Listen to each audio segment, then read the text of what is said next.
Oo, ano? Ayan, bibili kami ng mga kakaibang Coca-Cola sa grocery ng Vietnam.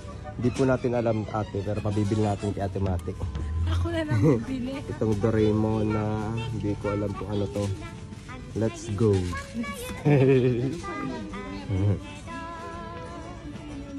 Ito yung Doraemon na pagkain na nabili ko dito sa grocery ng Vietnam. Nakita ko na 39,000 dong lang siya. Nakatumbas lamang ng nasa 50 to 60 pesos sa atin dito sa Pilipinas. At naisip ko na ipapatikim ko to kay Troy dyan. Nakapila na nga kami sa may grocery para bilhin ito. Kasama yung Coke na kulay puti na nadampot ko. Kaya nung dumating na ako sa Pilipinas, ay ito na nga ang nangyari. Oh, ito na yung Doraemon na nabili namin sa Vietnam. Tara, titikman na natin. Okay. At meron pang isa. So ito muna yung bubuksan natin. Ano kayong lasa nito, no? Okay. So may plastic pa siya. Excited na rin akong buksan to. Ang itsura, ay! Oh. Ang itsura niya ay ito. Doraemon. Doraemon. Ang ganda. Tapos dito daw siya nabubuksan. Ano kayong laman nito? Hindi ko rin alam talaga laman nito eh. Ay! Ano toy? To? May laruan.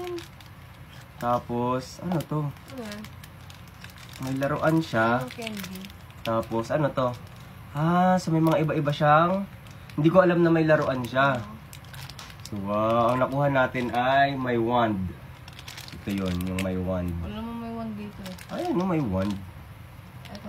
Ayan. So, ano kaya to? Ito ata yung nabubuksan. Ay, nabubuksan nakakain. Candy? Ay, oo nga. Tingnan natin. Mabango. Amoy mo. Amoy orange. Amoy orange. Hahatiin natin, tikman natin ngayon. Kung ano yung lasa. Kasi galing tong Vietnam eh. Ikaw muna unang tumikim. Oo, ano? Ang sarap! Sarap! Anong lasa? Pinaprank mo ko eh. Lasa Sarap! bubble gum. Parang orange. Orange. Tapos buksan natin to. Tingnan natin kung ano to. Sarap ha? Masabi banana. Bubble gum. Banana oh. Pero orange yung lasa, no? Kinukuha natin. Doraemon. Tapos, ang cute ng lagayan niya. Para siyang Pokemon. Pokeball. Pokeball. Pangalawa naman. Buksan natin to. Tingnan natin to. Ang nakalagay dito ay para siyang orange. Tapos strip ng chewing gum. So, in 1, 2, 3. Oh, buksan naman natin to. Ikaw naman magbukas. Pakita mo sa kanila. Yan. So, pakita mo yung itsura. Ano kaya yan? Pakita mo yung itsura. Yan. So, yan si Doraemon. Yung likod. Ang flavor niya ay orange. So, ano bang meron dito? Okay. Tapos... kailangan pa natin siguro buksan to kasi, ayun o. Bago siya i-ano. Bubble gum din. Bubble gum. Pero mahaba. Okay. Bago natin siya ilagay dito. So, ako na maglalagay kasi baka madumi yung kamay mo. Ayan. Tapos, parang ilulusot dito. ilulusot dito. Pakita natin. So, papasok dito. Tapos, ganito. Tama ba? O, dito. Diyan. Ayun.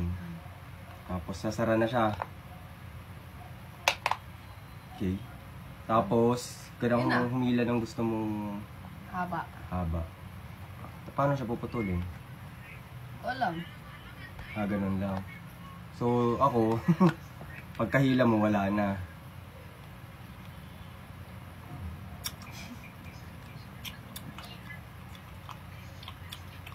Bubble gum ba siya? Ang lasa. Mas malasa to. Mas malasa tong bilog. Kasi dito. Mahap din siya. Pero mas malasa nga to. So, anong favorite mo dito sa dalawa? Sa akin ito din. Tsaka ang cute. Cute din naman siya. Kaya, bilhin na rin kayo. Sa Vietnam to galing. Bye-bye!